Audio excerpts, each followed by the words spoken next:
بسم الله الرحمن الرحيم، وبها نستعين على أشرف الخلق حبيبنا وشفيعنا إلى يوم الدين عليه الصلاة والسلام. كان يا مكان يا سعد يا إكرام ما يحلى الكلام إلا بذكر النبي عليه الصلاة والسلام.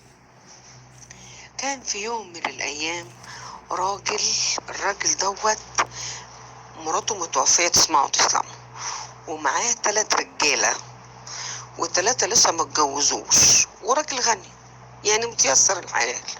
صلى على الحبيب النبي عليه الصلاة والسلام. جه الراجل ده عمل ايه؟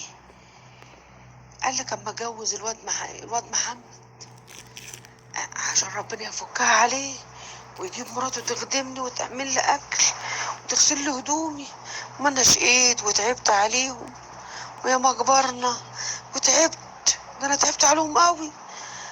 قال له خلاص انا هتجوز يابا وهجيب مراتي خدامه ليك. هوب يومين 3 اسبوع عدى الفرح خلص، ما بتنزلش ولا بتغسل هدومه. قال لك اتجوز الواد التاني يمكن يصلح في البركه. برضه عمل زيه، والاسبوع اسبوع الفرح خلص ومبقاش حد ينزل له اكل ولا يغسل هدومه والعياذ بالله. جه التالت عمل نفس الموقف اللي اخواته السبان عملوه. قال له بص يا محمد انت الكبير. قال له ايوه يابا، انا حنايا ليك، ده انا خدامك يابا وامرني. قال له انا هكتب لك الشقه باسمك بس اسال عليا يا ابني، بر بيا يا ابني انا كبرت. حاضر يابا الحاج، عناية، هم ساكنين في الفلاحين بقى. وراح هات لي العقد وانت جاي بعد صلاه العشاء، وانا هكتب لك كل حاجه باسمك، متحرمش منك يابا. الاكل نزل والشرب نزل، مفيش 3 اشهر بقى وهوب الحاجات دي كلها اتمنعت. قال لك اما اشوف الواد التاني. يا حسين. قال له ايوه يابا.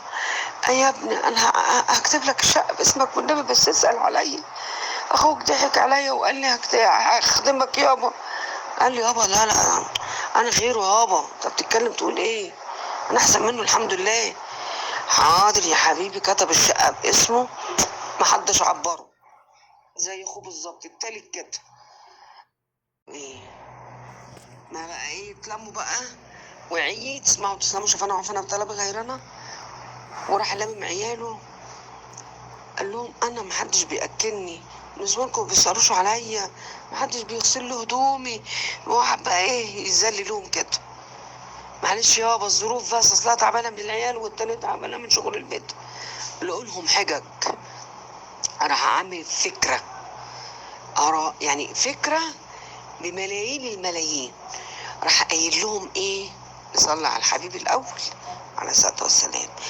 راح قايل لهم يا محمد. ايوه يابا، بعد صلاه الفجر فوت عليا يا ابني. عناية يابا. تمام. يا حسين. ايوه يابا، بعد صلاة الظهر فوت عليا وهتقول لاخواتك ان انا عايزك. حاضر اقول لك على سر. لا يابا مش هقول لاخواتي على حاجه، انا عبيط. التالت بقى محمود راح يقول له عيب عليك يابا، انا هجيلك بعد صلاة العصر وعناية ليك، اوعى تقول لاخوك حسين ومحمد. قال له لا يابا والله ما اقول لحد خالص. راح قايل له حاضر يابا. راح جه نصلي على الحبيب النبي عليه الصلاة والسلام. راح الراجل جه محمد الأول قال له بص يا محمد، الدولاب دوت مليان دهب سجايب، يعني دهب سليم كبير كده، يعني كيلوهات كتير سبايك دهب. قال له وده لمين يابا؟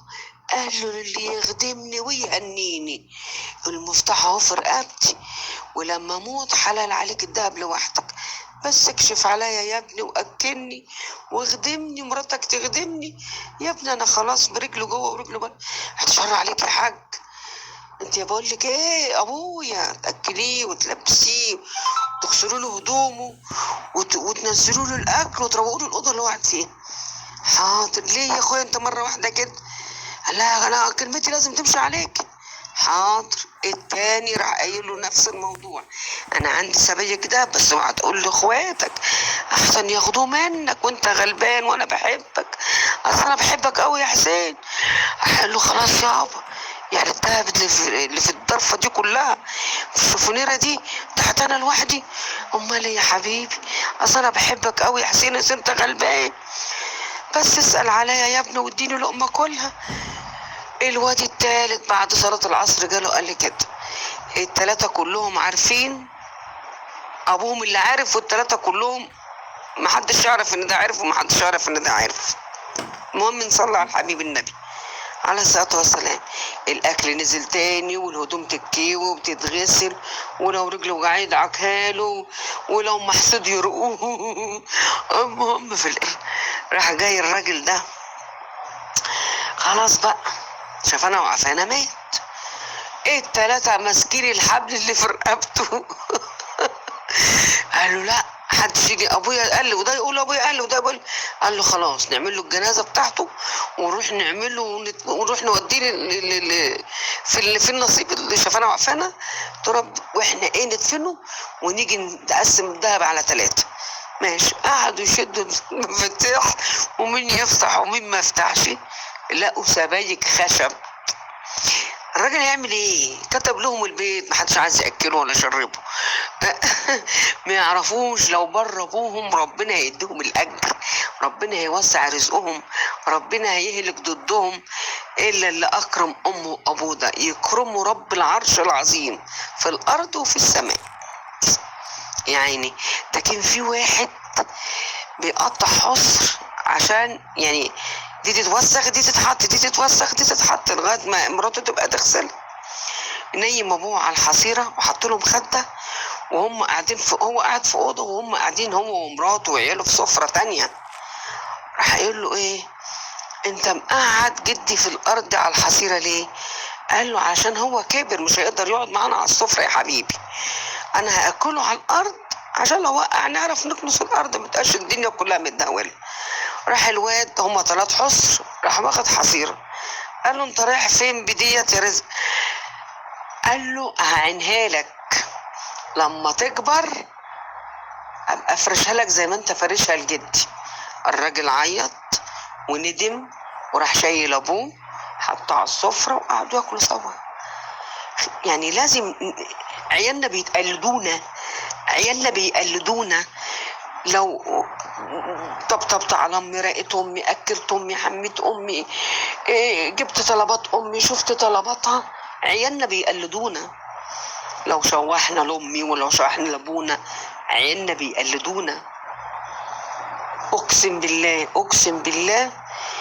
يعني اللي بيعمل في امه حاجه وفي ابوه حاجه ثواني منت بيقول له ولك مثلها، تعالى انا عينها لك يا بابا. المهم نصلي على سيدنا النبي.